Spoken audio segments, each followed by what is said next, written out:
Pardon, bonjour à tous. Donc j'ai la chance d'enlever le masque. Ça me fait un peu respirer du coup pour cette journée. Je remercie à tous du coup de participer à notre atelier sur la société à mission et notamment du coup construire son comité de mission et ses engagements. Alors du coup, je vais me présenter du coup en 5 minutes du coup moi-même du coup les participants et vous présenter quelques points clés des sociétés à mission et ensuite on va directement pouvoir partager du coup les expériences de nos témoins sur le sujet. Donc moi je suis Sarah Guéraud, je suis associée au sein du groupe Fideliance, je suis expert comptable commissaire aux comptes, aussi organisme tiers indépendant. Groupe Fideliance, c'est à peu près 300 professionnels, bien sûr dans la finance, et aujourd'hui du coup nous développons dans tout ce qui est thématique extra-financier déjà depuis un certain nombre d'années. Du coup je suis heureuse du coup d'accueillir Nicolas Furet, secrétaire général de Citeo. Merci du coup de partager aujourd'hui l'expérience de Citeo dans son nouveau statut de société à mission. Et du coup Didier Martin, associé avocat du coup chez Gide, qui va également partager son expérience et notamment de ses bonnes pratiques sur la mise en place de ce nouveau statut de société à mission. Alors, quelques points de définition, je vais aller très vite. Si vous êtes là, je pense que vous connaissez un petit peu le sujet tout de même. Donc je rappelle du coup la définition du Code civil. La société est gérée dans son intérêt social en prenant en considération les enjeux sociaux et environnementaux de son activité. Voilà, quelques raisons d'être de grosses structures que vous connaissez. Donc l'idée, bien sûr, c'est que cette raison d'être soit inscrite du coup dans les statuts pour notamment permettre du coup d'intégrer ces objectifs du coup au sein de l'entreprise avec la validation des actionnaires et du coup de pérenniser aujourd'hui ce projet d'entreprise. Le comité de mission, donc si on reprend la définition du code de commerce, voilà, la société du coup de mission doit mettre en place certaines conditions, donc cette raison d'être, ses objectifs. Ce comité de mission qui va permettre du coup d'évaluer du coup les actions du coup mises en place par l'entreprise. Et puis bien sûr la vérification par un tiers indépendant pour s'assurer que du coup ces objectifs sont bien atteints, cette sincérité et puis cette déclaration au greffe du fait de la modification des statuts.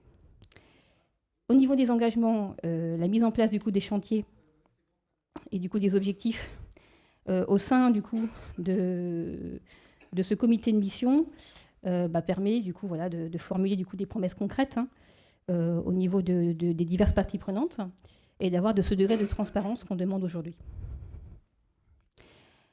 Le rapport du comité de mission, bien sûr présenté à l'Assemblée générale pour permettre du coup à l'ensemble des parties prenantes, et notamment des actionnaires, de valider du coup l'avancée du coup des objectifs de la société à mission et bien sûr avec un avis motivé de l'OTI pour vérifier bien sûr que ces informations sont sincères auprès du coup des actionnaires et des parties prenantes externes. Et bien sûr l'OTI qui doit vérifier du coup c'est ce suivi de mission. Alors en sachant qu'aujourd'hui les OTI du coup un guide technique est en cours d'élaboration. Et du coup, ils pourront du coup démarrer à peu près leur mission courant début 2021. Donc, je vous propose du coup directement de partager avec nos interlocuteurs cette thématique des sociétés à mission. Donc, Nicolas, peut-être présenter déjà d'abord Citeo, sa raison d'être. Oui, merci beaucoup. Je pose mon masque moi aussi. C'est le bon moment en effet. Citeo, qu'est-ce que c'est ? C'est une société anonyme agréée par l'État pour gérer 2 filières REP, la responsabilité élargie du producteur. Je reviendrai un petit peu sur qu'est-ce que c'est que la responsabilité élargie du producteur. 2 filières REP, la REP emballage ménager et la REP papier. Et Citeo est né de la fusion d'éco-emballage et d'éco-folio. Qu'est-ce que la REP ? C'est un concept mis en place par l'OCDE et appliqué en France dans les années 90. La première filière REP, c'est la REP emballage ménager, avec la création d'éco-emballage en 1992. Et donc, à l'époque, ça fait suite à l'explosion de la consommation de masse et donc à l'explosion des déchets d'emballage ménager auxquels les collectivités ont de plus en plus de mal à faire face d'un point de vue pratique et économique. Et donc, c'est comment on passe du contribuable gère les déchets, au consommateur gère aussi le coût des externalités négatives de sa consommation. Et donc, à l'origine, Éco-emballage a créé un partenariat historique avec les collectivités locales qui avaient déjà mis en place des dispositifs de collecte des déchets. Aujourd'hui, si je fais un saut dans le temps, il y a quasiment une vingtaine de filières REP. Il y en a sur les papiers, donc sur les emballages, sur les déchets électroniques et électriques, sur les mobiliers, etc., etc. Et nous, nos 3 axes aujourd'hui, c'est réduire, bien sûr, les emballages, réutiliser, réemployer les emballages quand c'est possible, et recycler les emballages ménagers. Sur la partie papier, on est plus sur le recyclage et l'éco-conception pour pour faciliter ce recyclage, et puis une gestion raisonnée des forêts pour l'utilisation de la matière. Nos clients, ce sont les entreprises de la grande consommation, qui sont industriels ou distributeurs, et les entreprises du secteur papetier pour la filière papier. On a un partenariat historique avec les collectivités locales, je vous l'ai dit tout à l'heure. Notre chiffre d'affaires groupe annuel, c'est à peu près 800 millions d'euros, dont 95% va aux collectivités locales pour soutenir les tonnes à la fois d'emballage et de papier qu'elles ont recyclé. Peut-être 2 chiffres. Le tri en France, sur le taux de recyclage des emballages, on est à 70% de taux de recyclage. C'est 3,6 milliards de tonnes. Et sur les papiers graphiques, on est à 57% de taux de recyclage, donc 1,2 milliard de tonnes. C'est sur les emballages, 1,6 milliard de tonnes de CO2 évitées, à peu près 780 000 voitures en circulation chaque année et 23 milliards de litres d'eau. Voilà. En quelques chiffres, la société Citeo. Sur la raison d'être, peut-être vous dire que nous ne sommes pas encore une société à mission, mais on est sur le chemin, dans les dernières étapes, parce que le 2 octobre, on aura un conseil d'administration qui va se réunir et qui devrait convoquer une assemblée générale d'ici l'automne pour modifier nos statuts et désigner un comité, les membres de notre comité de mission. Alors, je ne peux pas vous donner la raison d'être exacte, mais je peux vous donner les grandes pistes. Notre raison d'être, elle va être autour de la notion d'engagement de la société, nous, dans toutes ses composantes, consommateurs, distributeurs, producteurs, à produire, à distribuer, à consommer, en préservant notre planète. Et si on rentre dans le détail de qu'est-ce qu'on entend par préserver notre planète, c'est préserver ses ressources, préserver la biodiversité et préserver le climat. Très bien. Voilà ce que je peux vous dire. Super. Du coup, Didier, je peux peut-être te présenter ? Oui, bonjour, donc Didier Martin, je suis associé du cabinet Gide, à l'origine dans le domaine des fusions-acquisitions et du droit des sociétés, mais je consacre de plus en plus de temps à accompagner des entreprises qui souhaitent devenir société à mission. Je vais vous dire 2 mots du cabinet Gide. Il a été fondé en 1920, donc c'est un très vieux cabinet, par un monsieur qui s'appelait Pierre Gide, qui était le cousin de André Gide, le romancier. Et le cabinet a connu son essor, le début de son essor au milieu des années 50, lorsqu'il est devenu possible à des avocats de s'associer. Jusque-là, on ne pouvait pas avoir d'association d'avocats. Donc le cabinet Gide a été la première association d'avocats, et donc Pierre Gide s'est associé avec ses 2 collaborateurs qui s'appelaient Monsieur Nouel et Monsieur Loirette, et ont fondé le cabinet Gide Loirette Nouel, qui donc est un vieux cabinet qui a la particularité d'être assez innovant, je pense, et d'être assez international. C'est-à-dire que nous avons des bureaux, et nous avons eu certains bureaux que nous avons fermés, mais nous avons toujours eu beaucoup de bureaux hors de France. Et en France, nous n'avons qu'un bureau à Paris. Mais nous avons donc un bureau à New York, un bureau à Londres, à Bruxelles, dans les pays du Maghreb, en Chine et en Turquie. Voilà. Et parmi les innovations donc, du cabinet Gide, qui compte aujourd'hui 600 avocats dans le monde, dont 350 à Paris, et qui couvre un peu tous les domaines du droit, c'est-à-dire à la fois, enfin tous les domaines du droit des entreprises, c'est-à-dire que, sauf exception, c'est-à-dire, bon, par exemple des successions importante. Voilà. On ne fait pas de droit des personnes, on fait du droit des entreprises, du droit financier, de la fiscalité. Et donc, ça recouvre des activités très différentes. Et on dit donc qu'on est un cabinet voilà, multidisciplinaire. Et parmi les innovations récentes, il y a celle consistant à développer une initiative qui consiste à réunir les différentes expertises au sein du cabinet qu'on peut mettre en avant auprès de nos clients ou auprès de prospects pour les accompagner dans une meilleure prise en compte des enjeux sociaux et environnementaux. Soit que ces entreprises le fassent sur une base de volontariat, ce qui est généralement le cas des entreprises à mission, soit qu'elles le fassent parce qu'elles constatent que aujourd'hui, elles n'ont plus trop le choix. Donc on conseille des très grosses entreprises.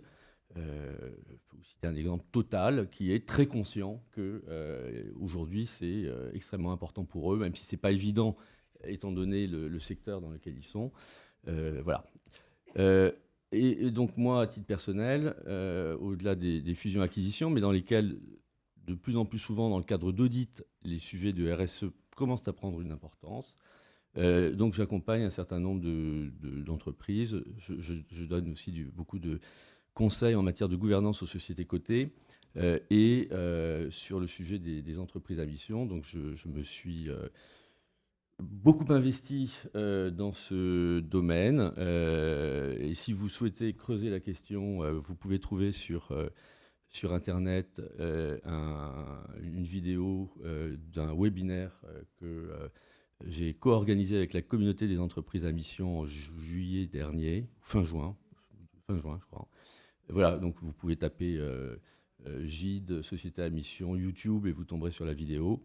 Par ailleurs, j'ai assuré les parties juridiques d'un MOOC de l'ESSEC, qui est gratuit, auquel vous pouvez aussi vous référer, et la partie juridique d'un livre qui a été écrit avec avec certaines des personnes qui avaient participé au MOOC, sous la direction d'un professeur de l'ESSEC qui s'appelle David Autissier. Et j'ai assuré donc la partie juridique d'un livre qui est paru en juillet sur entreprise à la mission et raison d'être. Voilà, et j'accompagne certaines entreprises, notamment j'ai accompagné la Maïf et Maïf Avenir dans leur démarche et pour la modification de leur statut. Déjà pour être bien convaincu qu'elles voulaient être société à mission et qu'elles ne prenaient pas trop de risques juridiques en le faisant. Et ensuite pour les aider dans la formulation des engagements, des objectifs, comme le dit la loi, et dans les différentes modifications statutaires à apporter pour pouvoir devenir société à mission au sens de la loi Pacte. Merci beaucoup. Peut-être, du coup, Nicolas, présenter pourquoi, du coup, CTO est rentré dans cette démarche, du coup, société à mission, puis comment cette démarche a été organisée pour arriver à cette réflexion. Quand on a suivi les discussions autour de la loi Pacte, notre première réaction, ça a été de dire mais c'est nous. En fait, on est déjà une entreprise à mission parce que on agit sous un agrément de l'État, on a une mission qui concourt à l'intérêt général et en plus l'objet même de la société est un objet lié à l'environnement et on a une culture aussi de l'engagement social qui est importante. Et puis, du coup, on s'est dit, on peut pas passer à côté de ce sujet de l'entreprise à mission. On a commencé à y réfléchir au sein du comité exécutif de Citeo. Et puis, on a voulu partager. Alors, on avait commencé à rédiger une première raison d'être. Qu'est-ce que pourraient être des engagements? Et puis, on a voulu partager ça à la fois avec nos parties prenantes, et on anime déjà un comité des parties prenantes au sein de Citeo. Et puis ensuite, on a étendu la réflexion à l'ensemble des collaborateurs en appelant à des groupes de travail sur la base du volontariat. Alors quand on a présenté notre proposition à nos parties prenantes, c'était assez étonnant parce qu'elles nous ont poussé à avoir beaucoup plus d'ambition. C'est-à-dire que là où nous, on s'était dit oui, on est entreprise à mission au travers de ce cahier des charges défini par l'État, de cette mission qui concourt à l'intérêt général, ils nous ont dit faisons de l'entreprise à mission une opportunité de ne pas être que lié à ce cahier des charges, que ce ne soit pas l'État qui définisse l'ambition environnementale de l'entreprise, mais que ce soit ses actionnaires et ses administrateurs au travers de ses statuts. Et le sujet de l'entreprise à mission peut permettre à la société d'afficher clairement son ambition et qu'elle soit la sienne et pas celle définie par l'État ou en concertation avec des parties prenantes qui, des fois, font baisser le niveau de cette ambition. Donc ça, c'est intéressant parce que ça nous permet à la fois un affichage plus transparent de quels sont nos réels objectifs, parce que la difficulté, on est dans un environnement où on a énormément de parties prenantes, que ce soit des collectivités locales, des opérateurs du déchet, des associations environnementales, l'État, les entreprises qui sont nos clients.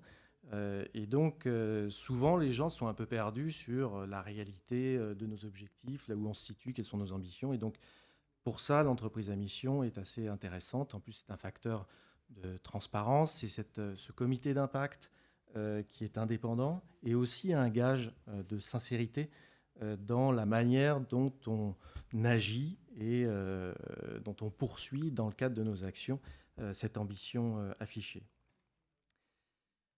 Fort de ce retour de notre comité des parties prenantes, on a étendu cette démarche à l'ensemble des collaborateurs en faisant un appel à volontariat et on a eu à peu près 80 collaborateurs qui ont répondu présents sur 250, donc ce qui est assez important. On était très contents de ça, mais on est habitué à des collaborateurs très engagés au regard de l'objet même de la société et on les a fait partir d'une feuille blanche pour rédiger leur raison d'être. Ils ont travaillé en plusieurs groupes de travail, donc il y a eu après des travaux de synthèse.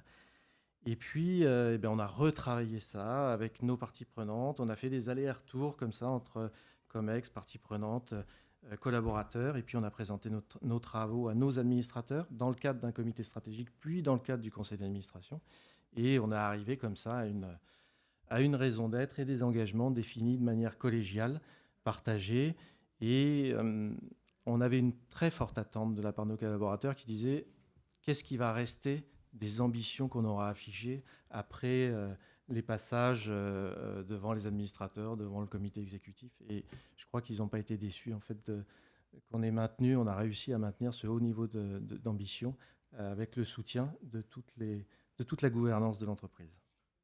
Donc les prochaines étapes, ce sera cette formalisation de la convocation de l'Assemblée générale et la présentation de nos statuts modifiés et de notre proposition de membres du comité d'impact à nos actionnaires au courant de l'automne.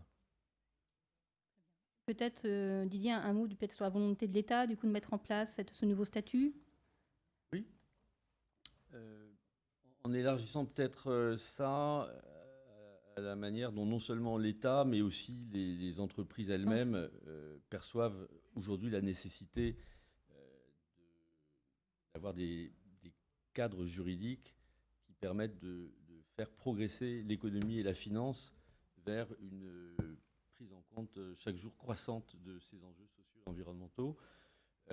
Alors, en ce qui concerne la position de l'État,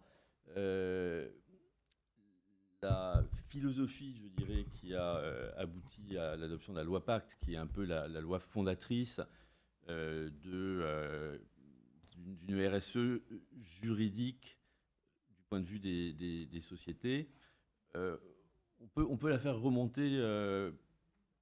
C'est un mérite, je pense, à lui reconnaître, hein, même si on n'est pas forcément d'accord avec tout ce qu'il fait, mais on peut la faire remonter à la volonté d'Emmanuel Macron, alors qu'il était encore ministre des Finances, de faire évoluer le droit des sociétés vers justement une formalisation du fait que les entreprises ne sont pas uniquement des cash machines pour les actionnaires, mais qu'elles ont aussi un rôle sociétal et qu'elles ont toutes sortes de parties prenantes dont la voix doit être entendue et parfois écoutée. Voilà. Et ça, cette position, Emmanuel Macron l'a prise alors qu'il était ministre de l'économie et donc avant d'être président. Une fois donc élu président, il a effectivement initié le processus, et notamment confiant à Jean-Dominique Sénard et à Nicole Notat le soin de mener une vaste réflexion sur cette idée, c'est-à-dire comment modifier le droit des sociétés pour essayer de faire en sorte que les sociétés, donc ça ne concerne pas les entreprises qui ne sont pas sous forme de société, puisque c'est dans le code des sociétés, mais généralement les entreprises d'une certaine taille sont organisées sous forme de société parce que sinon c'est ingérable. Et donc la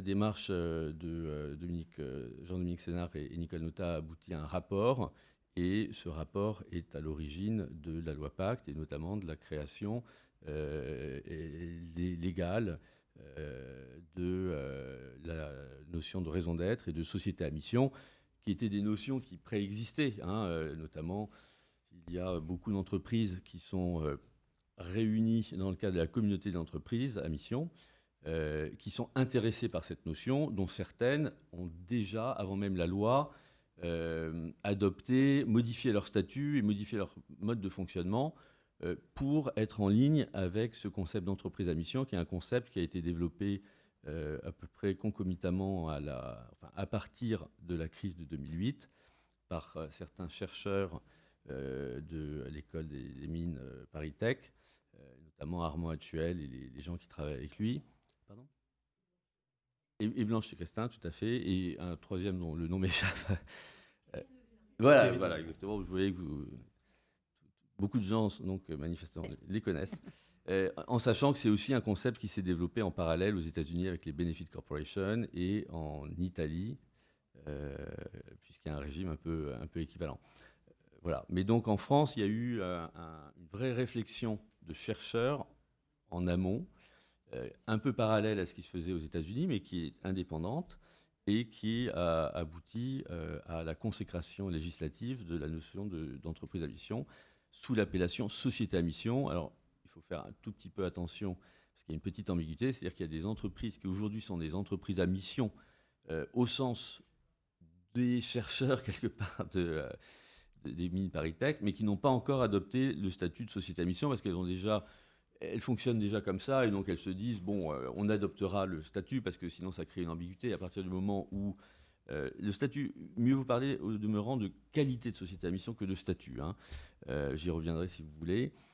Mais donc les entreprises qui sont aujourd'hui des entreprises à mission ont vocation à modifier leur statut et faire ce qu'il faut, c'est-à-dire déposer au greffe et puis désigner un tiers expert indépendant pour devenir société à mission, parce que sinon ça crée quand même une espèce de confusion, puisqu'on pourrait imaginer quelqu'un qui dirait moi je suis une entreprise à mission, mais dont la mission ne fait pas l'objet d'une vérification par un tiers indépendant, ce qui est une des caractéristiques pour s'assurer de la bonne transparence et de l'absence de greenwashing.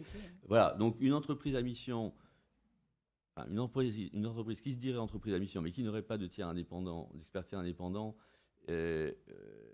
ça crée une ambiguïté qui pourrait être, qu'on pourrait lui reprocher. Donc, les entreprises à mission ont vocation à clarifier leur situation à un moment ou à un autre en devenant société à mission. Je ne sais pas ce que vous en pensez, mais je crois que vous êtes d'accord avec... Oui, c'est très important. Et puis, du coup, peut-être, Nicolas, peut-être parler du comité du coup de mission, du coup de CITEO, vos réflexions dessus, les membres. Aujourd'hui, notre réflexion sur ce comité, je vous l'ai dit tout à l'heure, pour nous, ça doit être un comité indépendant. S'il y a de l'ambition, il doit y avoir du coup beaucoup d'expertise dans ce comité pour nous permettre de nous challenger et d'apporter aussi une vision différente de la nôtre. Parce qu'on est, même si on est dans l'économie circulaire, à un moment donné, on est en vase clos et tout apport d'expertise extérieure est intéressante. On est plutôt sur un comité qu'on veut resserrer pour permettre une prise de parole et un fort engagement des différents membres. On imagine en tout cas mettre l'ensemble de nos collèges de parties prenantes qui soient représentés au sein de ce comité, et puis faire rentrer des experts indépendants avec soit des compétences, je dirais, scientifiques, soit des compétences sociales sur des sujets connexes ou directement liés aux nôtres, par exemple sur le milieu océanographique, sur des grands sujets de société, etc. Donc un haut niveau d'engagement et d'expertise gage aussi d'indépendance et d'ambition. Et si on va sur le lien entre le conseil d'administration et ce comité de mission, on n'a pas beaucoup aujourd'hui, on n'a aucun recul sur la manière dont vont fonctionner ces comités de mission. Et donc, dans un premier temps, ce qu'on a indiqué à la fois dans les statuts, à la fois dans le règlement intérieur du comité de mission, en tout cas dans son projet, parce qu'on pense que c'est important d'avoir un règlement intérieur, on s'est basé sur la mission même du comité qui est définie dans la loi. Donc, c'est à minima évaluer l'efficacité et l'impact des actions de l'entreprise pour atteindre les engagements qu'elle s'est fixés. Et c'est l'objet du rapport annuel et c'est l'objet aussi du contrôle de l'OTI sur les méthodes d'évaluation de ces impacts. Après, pour plus de valeur, ce qu'on imagine, c'est qu'il y ait dans un cadre confidentiel, certainement celui du conseil d'administration, des échanges plus nourris entre le conseil qui définit la stratégie de l'entreprise et ce comité de mission qui n'a pas vocation à définir la stratégie de l'entreprise, ni d'ailleurs le plan d'action, là, qui seront plus du ressort de l'exécutif de l'entreprise, mais qui est un questionnement, un challenge, et que ce comité de mission, avec bienveillance et exigence, ils viennent aussi challenger ce conseil d'administration sur la stratégie qui est définie, sur les niveaux d'ambition qu'on peut mettre dans l'entreprise. Mais tout ça ne peut être... doit se faire de manière confidentielle, ne doit pas être l'objet du rapport, parce qu'après, on voit bien qu'il y a des limites, on risque d'avoir une influence trop forte sur le conseil d'administration et qui sera plus libre. Et ça, c'est très important de garantir la liberté d'action du conseil d'administration dans la définition de la stratégie. Et donc, ça implique un fort niveau de confidentialité et une gestion saine des conflits d'intérêts. C'est d'autant plus compliqué quand on décide de mettre ces parties prenantes au sein de ce comité. Nos parties prenantes, elles ont des positions qui, en fait, sont les leurs. Et elles ont une vision de nos engagements qui aussi doivent servir leurs propres intérêts. Et c'est avec ça qu'elles doivent réussir à prendre suffisamment de recul pour aider la société dans le cadre de sa mission. Peut-être, du coup, Didier, quelques points de bonne pratique peut-être dans ces statuts, Oui, voilà, rôle du conseil d'administration, le rôle de ce comité de mission pour pas qu'il y ait des conflits dans l'entreprise. D'abord, je tiens à dire que je partage l'essentiel, pas tout à fait la totalité, mais l'essentiel de ce que vous venez de dire. Deux choses. D'abord, effectivement, je pense que dans les statuts, quand on rédige les statuts pour l'adoption de la qualité de société à mission, il vaut mieux s'en tenir à un texte assez minimaliste qui reprend les termes de la loi et qui pose les grands principes de fonctionnement, mais sans trop rentrer dans le détail, d'être un peu plus précis dans un règlement intérieur qui, lui, n'est pas déposé au greffe, qui n'est pas public. Ça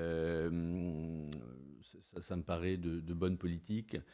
Là où je ne suis pas tout à fait d'accord avec vous, c'est que il existe un concept qui est le concept de comité des parties prenantes, qui existe déjà, qui a été mis en œuvre par des très grandes sociétés, par exemple Michelin, Veolia, Vivendi, il y en a d'autres, mais bon, je me limiterai à celle-là, je n'ai pas forcément en tête toutes les entreprises qui en ont. Et en fait, le comité de mission et le comité de parties prenantes, c'est deux concepts différents. Le comité de mission, c'est quelque chose qui est créé par la loi pour les sociétés de mission avec une mission précise qui est d'assurer le suivi de l'exécution de la mission, alors que le comité de parties prenantes, c'est une création, ça n'est pas imposé à personne, c'est des grandes entreprises généralement dirigées par des dirigeants assez visionnaires, par exemple Jean-Dominique Sénard chez Michelin, qui se sont dit que c'était une bonne idée, comme vous disiez, d'avoir un comité qui réunisse des parties prenantes souvent aussi des sages, des experts. Je fais une petite distinction entre les sages et les experts. Les experts, ce sont des experts dans le domaine d'activité de la société. Et les sages, pour moi, ce sont des gens, des philosophes, des sociologues. Il peut y avoir d'autres types de personnes, mais qui apportent une espèce de recul et qui aident à la réflexion, mais avec un recul et une approche un petit peu plus, je veux dire, holistique, quelque part, de l'activité de l'entreprise par rapport à des considérations plus élevées, quoi. Bon. Et ces comités de parties prenantes, ils existent aujourd'hui dans des grandes entreprises, aussi dans des plus petites. Au demeurant, moi, il se trouve que je suis aussi membre de la commission juridique de l'Institut français des administrateurs et du club RSE de l'Institut français des administrateurs. Et je peux vous dire que c'est des sujets auxquels on réfléchit beaucoup dans ces cadres, puisqu'on va sortir un fascicule sur les comités de parties prenantes. Je ne sais pas exactement en quelle date, mais dans les mois qui viennent. Voilà, donc ces comités de parties prenantes, ils ont vocation à se développer. Bon, maintenant, si on prend le cas particulier des comités de mission pour les sociétés à mission, ils ont une mission spécifique qui est d'assurer le suivi de la mission par les organes de direction de la société. Mais soyons clairs, la loi n'interdit pas au comité de mission de jouer le rôle d'un comité de parties prenantes. On ne va pas, au sein d'une société à mission, avoir d'un côté le comité de mission, qui est obligatoire de par la loi, et par ailleurs, un comité de parties prenantes. Donc, ce que je veux dire, c'est que le comité de mission dans une société à mission, quelque part, il a implicitement vocation à jouer aussi, même si ce n'est pas prévu par la loi, le rôle de comité des parties prenantes. Voilà. Et donc, on a quand même tout l'historique des sociétés, notamment les grandes sociétés que j'ai citées, qui ont des comités de parties prenantes, pour servir un peu de modèle au comité de mission, non pas en ce qui concerne stricto sensu la mission qui leur est confiée par la loi, qui est de suivre l'exécution de la mission, mais qui est de répondre à ces autres objectifs qui ne sont pas prévus par la loi, mais ça ne ferait pas de sens, sous prétexte qu'on est une société à mission, de ne pas profiter des intérêts que présente le fait d'avoir un comité de parties prenantes dans l'entreprise, c'est-à-dire d'avoir un dialogue constructif avec le comité des parties prenantes, donc entre la direction de l'entreprise et le comité des parties prenantes, et entre le conseil d'administration et le comité des parties prenantes. Les deux sont importants, il faut instaurer ce double dialogue, même si, bien évidemment, le dialogue avec la direction est plus régulier que le dialogue avec le conseil d'administration. Et un autre intérêt de l'existence d'un comité des parties prenantes, c'est que parfois les dirigeants ne savent pas forcément, lorsqu'ils ont à faire un arbitrage entre les intérêts de la société, les intérêts de l'entreprise, les intérêts de telle ou telle partie prenante, les parties prenantes internes, les parties prenantes externes, ainsi de suite, c'est parfois difficile pour les dirigeants de trancher et de prendre des décisions. Et dans ce cas-là, d'avoir un comité de parties prenantes est un bon moyen de faciliter en fait la prise de décision, dans la mesure où les parties prenantes, en discutant entre elles du sujet, peuvent aboutir à un point d'équilibre entre elles qui est une bonne indication pour le conseil d'administration. Je ne sais pas ce que vous en pensez. Oui, on a une expérience du comité de parties prenantes. Donc, ça fait 6-7 ans chez Citeo qu'on a un comité des parties prenantes. Et c'est vrai qu'on y voit un grand intérêt. On mesure le fait, en effet, que le comité de mission n'a pas du tout le même rôle. Et c'est pour ça que nous, on a choisi en fait, de conserver le comité des parties prenantes. J'ai pas de problème avec ça. J'ai pas de problème avec ça, mais ce que je veux dire, c'est que moi, j'ai beaucoup réfléchi à la question parce que dans la loi, il est dit que le comité de mission est chargé exclusivement d'assurer le suivi. Donc, on pourrait se dire, bon, est-ce qu'il ne faut pas avoir un comité des parties prenantes à côté ? Mais pour moi, ça fait un peu doublon. Et donc, autant on ne peut pas écrire dans les statuts que le comité de mission est chargé de faire autre chose que le suivi de la mission, autant pour moi, ça ne me paraît pas incompatible avec le fait que, de manière informelle, il y ait un dialogue. Parce que je vous laisse libre, et je comprends parfaitement qu'il puisse y avoir les deux. Mais au bout du compte, est-ce que c'est pas plus logique de fusionner les deux, quoi? C'est ça un peu mon point. Je sais pas ce que vous en pensez. C'est vrai que c'est tout l'intérêt en fait, de Pardon ce genre de table ronde, où voilà, comme c'est nouveau comme statut, donc c'est vrai que chacun essaie de Ouais. trouver la bonne organisation, le bon Bien dialogue sûr. entre Bien les sûr. différentes instances. Donc c'est vrai Alors- que tout ça, tout le monde cherche un petit peu à trouver sa base. Alors juste un dernier point par rapport à ça, c'est qu'au sein de la communauté des entreprises à mission, il y a différents groupes de travail, et moi j'appartiens à un groupe de travail sur le comité de mission. Alors on ne s'est pas encore réunis pour en discuter, donc je ne peux pas vous dire, ce que je vous livre là, c'est mon point de vue personnel, mais en tout cas, après avoir... Mais à chaque entreprise, ça va être de trouver un petit peu son mode d'organisation qui est Voilà, adéquat tout à fait, du coup, ouais, vu de ouais. sa gouvernance. Peut-être Nicolas nous préciser comment Citeo a constitué ses engagements, en tout cas cette démarche de réflexion, et puis du coup éventuellement ses indicateurs. Bon, c'est encore une autre étape à passer. Sur les engagements, on a fait de la même manière que la raison d'être. Donc ça a été un travail mené à la fois avec les collaborateurs, les parties prenantes, le comité exécutif, et on l'a vraiment parallélisé avec la mission. C'est-à-dire qu'on a fait l'ensemble. À la fois, on a rédigé la raison d'être, la mission et les engagements. Donc pour nous, c'est vraiment il y a une vraie cohérence entre les deux, ce qui nous a poussé à les rédiger de manière parallélisée.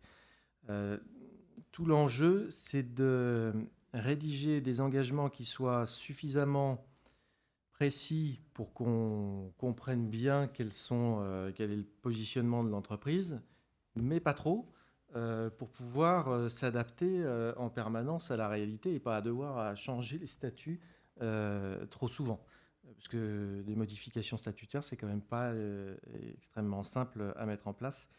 Et ça pourrait, je dirais, bloquer la société d'être tenue par des engagements statutaires trop précis. Donc après, ça veut dire qu'il faut définir des plans d'action et des KPI à même de s'assurer, de présenter au comité de mission et de présenter à l'OTI pour mesurer quel est le chemin parcouru par l'entreprise. Ça demande aussi, du coup, de chiffrer une ambition et de l'inscrire dans un calendrier pour que, à la fois le comité de mission, à la fois l'OTI, puisse se prononcer sur le chemin de progrès de l'entreprise dans l'atteinte de ses engagements. Donc, l'étape à laquelle on est aujourd'hui, c'est à la fois de fixer cette ambition mesurable sur un calendrier. Quand je dis mesurable, l'ambition, elle peut être aussi bien en engagement de résultats qu'en engagement de moyens, parce qu'il y a des choses qui sont très difficilement mesurables en termes de résultats. Par contre, on peut plus facilement mesurer les moyens et à une échelle de temps plus longue, mesurer là les résultats. Mais on est dans un calendrier souvent qui peut être extrêmement long. Et donc, on travaille là en ce moment avec les équipes de chacune des directions sur les plans d'action également pour à même nous permettre d'atteindre les ambitions fixées et également les KPI qu'on peut mettre en place pour les mesurer. Puis après, il y aura un choix à faire sur ceux qu'on va venir présenter au comité de mission et à l'OTI, parce qu'on ne présentera pas bien sûr la totalité du plan d'action et des KPI associés. Il faudra bien faire une sélection la plus représentative possible, des impacts les plus forts. Et le lien du coup entre politique RSE et du coup ses engagements et ses indicateurs, comment vous avez du coup réfléchi au sujet? Ça, c'est une vraie question encore chez nous aujourd'hui, parce que à la fois notre objet social, à la fois notre mission est complètement liée à des enjeux environnementaux et sociétaux. Donc, on a un petit peu de difficulté, en fait, je dirais, à bien corréler à la fois les RSE, à la fois ce qui relève d'entreprise à mission. C'est un sujet de communication chez nous pour que les gens ne soient pas perdus, que les collaborateurs et même l'externe comprennent la différence entre la politique RSE et l'entreprise à mission et je dirais comment les deux à la fois se complètent et se coordonnent. Donc on aura une partie de la RSE qui va être sur le fonctionnement même de l'entreprise. Et puis une deuxième piste qu'on étudie en ce moment, c'est comment la RSE pourrait nous permettre de définir des KPI qu'on utiliserait systématiquement dans la manière dont on mène nos projets pour nous permettre d'aller plus vite vers l'atteinte de nos objectifs. Peut-être, Didier, sur le côté engagement, indicateur, est-ce qu'il y a des inventaires de bonnes pratiques, des pièges à éviter? Oui, alors j'aimerais peut-être prendre un tout petit peu de recul pour dire que toute société n'a pas forcément vocation à devenir société à mission, mais je pense que toute société doit se poser la question de savoir si, étant donné son activité, elle n'a pas vocation à devenir société à mission.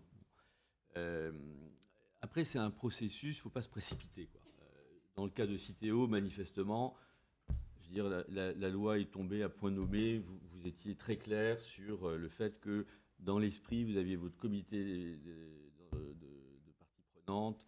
Vous êtes au clair sur vos objectifs, puisque quelque part, ils vous ont, dans un premier temps, été un peu dictés par les pouvoirs publics, mais que vous avez repris à votre compte, et ainsi de suite. Donc, ce que je comprends, c'est que Citeo, et quand j'entends votre discours qui est extrêmement réfléchi sur tous ces sujets, vous êtes un exemple type de société qui, avant même d'adopter la qualité de société à mission, on a un peu toutes les caractéristiques. Et on a une réflexion quand même d'1 an et demi. Et vous avez une réflexion d'1 an et demi. Voilà. Il y a beaucoup d'entreprises qui sont très très loin de ça parce que elles ont des activités qui sont trop disparates, qui pour certaines vont dans le sens de bonne prise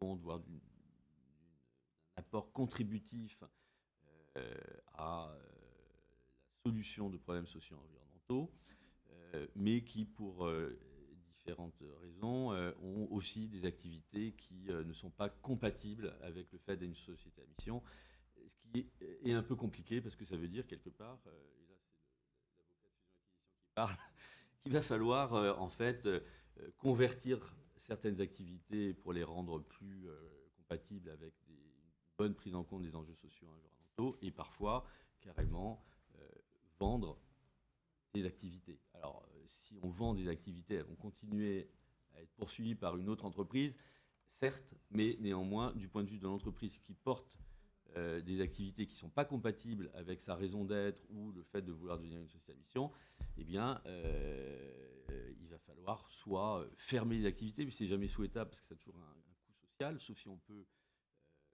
traiter extrêmement bien dans le cadre de plans sociaux. Ou sinon se débarrasser en cédant, trouvant des acquéreurs.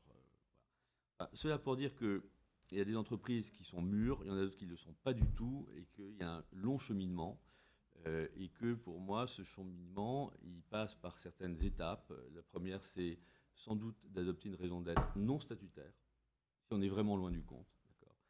Ensuite, une raison d'être statutaire, d'instaurer un comité de parties prenantes, de réfléchir à ses engagements, de réfléchir à des objectifs, et puis, le moment venu, de devenir société à mission.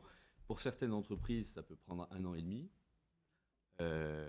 C'est votre cas. D'autres avaient même anticipé des choses, comme Yves Rocher, la Maïf, et ainsi de suite. Danone, pareil, c'était une société qui était mûre parce qu'ils ont une réflexion sur la RSE qui est très ancienne, et au fil des années, ils se sont séparés de tous les business qu'ils avaient, les biscuits lus et que sais-je encore, qui n'étaient pas compatibles avec leur raison d'être, qui était formulée, je ne sais pas exactement quand, mais enfin qui est ancienne.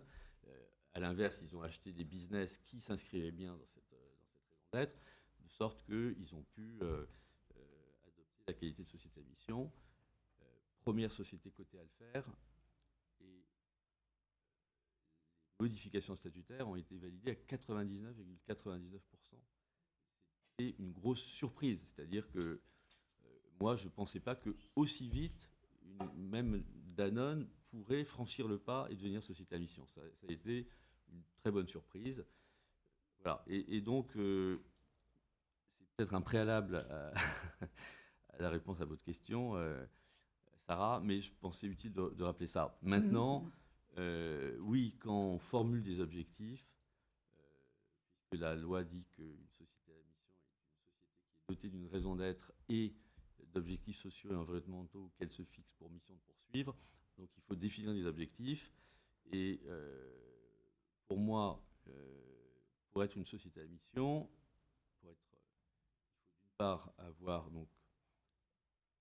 accompli tout ce travail et être mûr pour devenir société à mission, avoir un management et un conseil d'administration très engagé et rédiger des objectifs, une raison d'être et des objectifs avec beaucoup d'attention parce que il ne faut pas se tromper et chaque mot compte. Et si je veux dire, c'est là que les avocats ont aussi un input, c'est-à-dire que quand on inscrit dans ses statuts des objectifs, une raison d'être, on n'est plus dans le domaine de la com. Voilà. C'est du sérieux, comme dirait Nicolas Sarkozy. Donc il faut être sûr des objectifs, mais ça, c'est plutôt le processus que vous avez décrit de consultation, de concertation avec les différentes parties prenantes, avec le conseil d'administration, les actionnaires, mais aussi les salariés, les clients, les fournisseurs, ainsi de suite. Donc ça, c'est un processus qui n'est pas du ressort du juridique, mais une fois qu'on en est là et qu'on a identifié un peu ces objectifs, mon conseil, c'est de revoir ça avec l'input de personnes qui sont aguerries pour mesurer l'incidence que ça peut avoir en termes réputationnels, mais en termes juridiques aussi. Et aussi en termes, quand je dis l'incidence juridique, ce n'est pas uniquement l'incidence en termes de responsabilité, mais c'est aussi le fait que ce que vous allez mettre comme objectif dans vos statuts, c'est un peu ce que vous disiez. Je veux dire, ça va aussi avoir une implication pour ce que va devoir faire le comité de mission. D'accord ? Le comité de mission, ce n'est pas un comité qui a vocation à se réunir 15 fois par an. Hein. Il va se réunir 1, 2 fois par an, peut-être 3. Mais je veux dire, on demande à des gens souvent bénévolement de rejoindre le comité de mission. Ce n'est pas un organe actif, ce n'est pas un organe d'initiative. Donc, on ne peut pas lui mettre sur les bras toute la stratégie de la société. C'est juste pas concevable. Donc, il faut avoir des objectifs qui sont précis, qui ne sont pas trop nombreux, pour que à la fois le management puisse véritablement s'investir dans la réalisation, la poursuite de ces objectifs, et que aussi on ne soit pas en train de mettre le comité de mission ou l'expert indépendant, l'organisme indépendant, dans une situation où ça devient très difficile pour eux d'effectuer leur travail. Donc ça, ce sont tous les éléments à prendre en compte, de mon point de vue, pour répondre à votre question, Sarah, dans la formulation des objectifs. Okay. Donc du coup, voilà, le temps est déjà passé, ça va vite. Donc en tout cas, si vous avez des questions sur notamment du coup la partie OTI, n'hésitez pas du coup à venir sur le stand et puis du coup aussi interroger nos témoins après cet atelier. Je pense qu'on n'aura pas trop de temps sur la salle, peut-être du coup à l'extérieur. En tout cas, merci bien pour votre participation, pour votre présence. Merci. Et peut-être à bientôt. Merci.